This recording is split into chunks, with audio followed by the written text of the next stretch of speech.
according to the OBR, this percentage increase in the NHS budget doesn't go anywhere near far enough. So in a way, it's still flat money. It's not, and it also excludes public health, and it also excludes the provision of staff.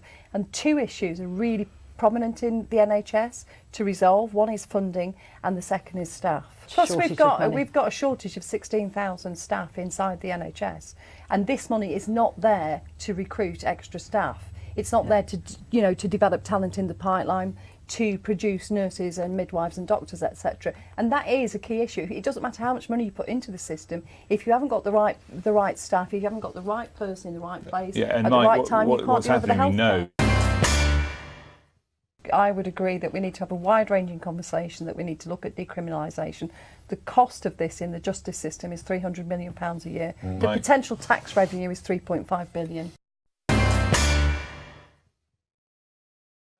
It's really horrible, antisocial, criminal behaviour, when people are dumping asbestos and all sorts of things. That's really not good. But I would like to go back down into the food chain, as it were, and look at why people find themselves in this situation. So I look after Newington. I've been trying since 2016 to get bulk waste collection for Thanet District Council to do that. We got a partial one. Honestly, people were so cooperative. They brought out all the rubbish from the gardens, from the sheds, etc. And they were really pleased to have an opportunity to get rid of it. Now, I think that's great. If KCC introduces another charge, it's another stealth tax, isn't it? Absolutely. Isn't this the sort of thing your council taxes face to cover? I mean, I think some people would be happy to pay and recognise it's an amenity. I don't think there should be any charge. That's what I pay my council tax for.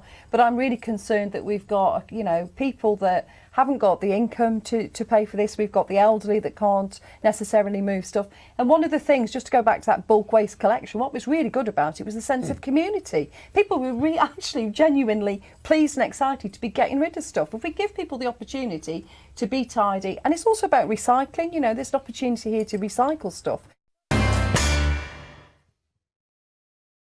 I'm not a football fan, but a bank holiday would be absolutely fabulous, I think. But two serious points about this. One is the spike in domestic violence that follows these matches. It's something like a 38% increase, so not everybody is delighted with the World Cup. It's a sad thing to say, but it's true. And then the second point is, you know, it would be a plea for people to be tolerant about those that actually have to work through the World Cup. So employers could put TVs up in areas where they could do that. That would be a good and a nice thing and an easy thing to do.